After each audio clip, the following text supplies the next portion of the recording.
Une simple feuille de papier jaunie, posée sous une lampe de bureau, couverte de colonnes de chiffres et de lettres. Un langage pour machines et scientifiques. Mais dans la marge, un stylo rouge a encerclé une séquence et griffonné un seul mot. Waouh!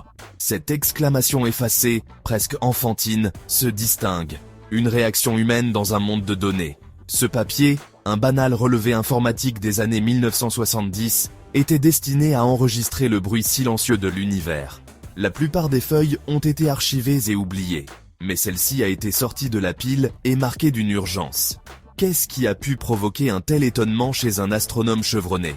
Cette encre rouge a transformé une observation de routine en légende. La notation « Wow » est devenue le nom de l'énigme elle-même.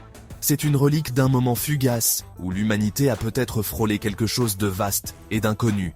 Le document original, copié et débattu pendant des décennies, conserve encore un pouvoir unique. C'est le témoignage d'une question posée à l'univers et l'amorce d'une réponse plus étrange que quiconque n'aurait pu l'imaginer.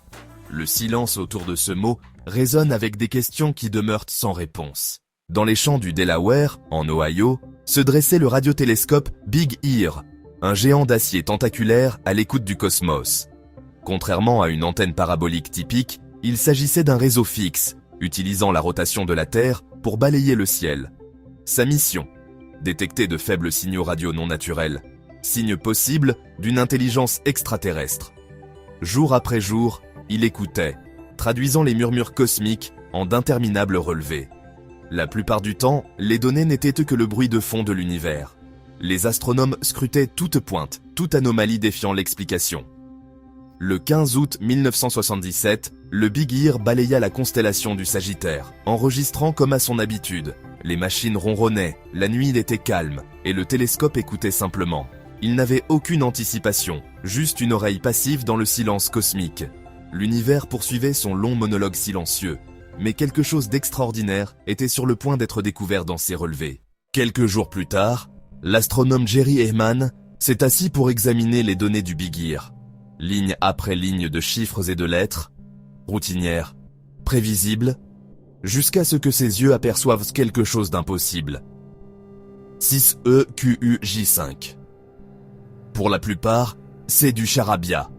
Mais pour Ehman, c'était un signal 30 fois plus fort que le bruit de fond cosmique. L'intensité a augmenté, a culminé, puis a diminué en exactement 72 secondes. Le temps que mettrait le télescope pour balayer un point fixe dans le ciel.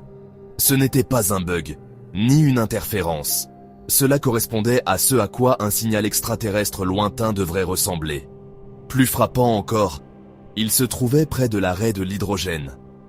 1420 MHz, une fréquence que les scientifiques pensaient que toute civilisation intelligente pourrait utiliser pour émettre. C'était comme si quelqu'un, ou quelque chose, essayait délibérément de se faire entendre. Les données réclamèrent de l'attention. Ehman fixa l'imprimé, réalisant que ce n'était pas une anomalie ordinaire. Le relevé capturait un événement, structuré, puissant et inexplicable.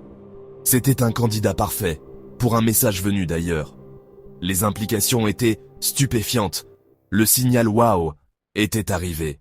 Jerry Ehman a encerclé la séquence et écrit « Wow » dans la marge. Une réaction humaine brute face à l'inimaginable. On sent presque son souffle coupé devant l'étrangeté du moment. La nouvelle s'est répandue discrètement parmi les scientifiques, accueillie avec enthousiasme et scepticisme. L'équipe de l'observatoire, dirigée par John Cross et Bob Dixon, savait que le signal était extraordinaire, puissant, à la bonne fréquence, et parfaitement synchronisé. C'était presque trop beau pour être vrai. Ils ont immédiatement braqué le Big Ear sur le même point dans le Sagittaire, espérant une répétition. Mais le ciel était silencieux. Rien. Des jours, des semaines et des mois de recherche. Rien. Le vide. D'autres observatoires se sont joints à la quête, mais le résultat était toujours le même, le silence. L'absence de répétition a approfondi le mystère, et, je l'avoue, un léger frisson parcourt l'échine. Pourquoi une civilisation enverrait-elle un message unique et puissant, puis disparaîtrait-elle? Le moment « Wow » s'est estompé dans une incertitude troublante. C'était comme entendre un seul mot de l'autre côté d'un océan, puis seulement des vagues.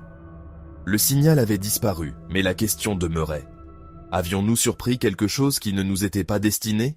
Les scientifiques ont disséqué le signal WOW, écartant les satellites, les transmissions militaires et les phénomènes naturels connus. L'origine du signal, une zone vierge dans le Sagittaire, sans étoile évidente à proximité. C'était une voix sans visage, un message sans adresse de retour. Était-ce une balise, un message ciblé, ou autre chose? Le ton pur et puissant ne contenait aucune information, juste un cri, pas une conversation. Des décennies se sont écoulées, et le signal était resté une preuve parfaite qui ne menait nulle part. Pour les scientifiques, c'était l'ultime « et si », une seule image d'un film qu'ils ne verraient jamais. Une nuit, assis devant un écran qui grésillait doucement, j'ai cru voir une lueur étrange, mais c'était peut-être juste la fatigue. Le fantôme dans la machine refusait de réapparaître, ne laissant qu'un écho glaçant. La recherche d'une répétition du signal WOW est devenue une obsession. Le Big Ear et d'autres télescopes puissants ont balayé la même portion de ciel pendant des années. Chaque fois que le Sagittaire revenait, l'espoir vacillait, puis s'éteignait. Le bruit cosmique persistait. La voix de 1977 n'a jamais reparlé. Des dizaines de recherches avancées n'ont rien trouvé de similaire. L'absence de répétition a forcé les scientifiques à se poser la question. S'agissait-il d'un événement unique? Une seule impulsion n'a guère de sens pour la communication, à moins que la communication ne soit pas l'intention. Le Big Ear a été démantelé en 1998, remplacé par un terrain de golf. La veillée a pris fin, mais la question de cette nuit de 1977 est restée. Le signal « WOW » est devenu un point d'interrogation permanent dans la science. En l'absence de réponse, les théories se sont multipliées. Certains imaginaient un signal venu d'une sonde ou d'un vaisseau spatial extraterrestre en mouvement, une explication à sa nature éphémère. D'autres voyaient une origine naturelle, des comètes traversant le champ du télescope, libérant de l'hydrogène. Mais la théorie de la comète a vacillé. Jamais une comète n'a produit un signal aussi fort, aussi précis. Les explications n'ont fait qu'approfondir le mystère. Chaque théorie, un reflet de nos espoirs et de nos craintes face à l'univers. Le signal WOW, un test de Rorschach, un miroir de notre désir de contact et de notre anxiété. Les données, elles, restent silencieuses. Juste un pic, 72 secondes. Un cri bref, anormal, venu de l'obscurité. Le vide ne raconte pas d'histoire. Il ne laisse que des questions. Et si le signal WOW était vraiment ce qu'il semblait être, un message artificiel venu d'ailleurs, ou peut-être autre chose? Sa puissance immense et sa brièveté laissent imaginer une civilisation bien au-delà de la nôtre, mais ce n'est qu'une possibilité parmi d'autres. Pourquoi alors un seul cri, isolé, sans suite? Était-ce intentionnel ou simplement un hasard cosmique? Pourquoi pas un message répété, riche en informations? Ou bien avons-nous manqué le reste? Peut-être avons-nous capté le bord d'un faisceau destiné à d'autres, ou surpris une conversation qui ne nous concernait pas? Mais comment en être sûr? Certains imaginent la possibilité la plus sombre. Ce n'était pas un salut, mais un adieu, le dernier cri d'une civilisation mourante. Mais ce n'est qu'une hypothèse, parmi tant d'autres. Un message dans une bouteille, disant simplement « Nous étions ici ». Ou peut-être rien de tout cela. Sa puissance, sa brièveté, son silence, tout cela pourrait correspondre à ce scénario obsédant, ou à un simple bruit de fond de l'univers. Recevoir un signal des étoiles, puis réaliser qu'il pourrait n'être qu'un écho, ou bien un appel perdu, laisse place à une profonde solitude, mais aussi à l'émerveillement. Le signal WOW nous confronte à l'échelle vertigineuse de l'inconnu, et nous rappelle que, parfois, les réponses restent hors de portée. Près de 50 ans plus tard, le Big Ear a disparu, mais le signal WOW perdure. Un fantôme dans les annales scientifiques. C'est une histoire que nous racontons sur l'univers vaste et silencieux et notre place en son sein. Le mystère n'est pas plus près d'être résolu. De nouveaux télescopes scrutent le ciel. Le SETI continue, et nous continuons d'écouter ce signal cohérent.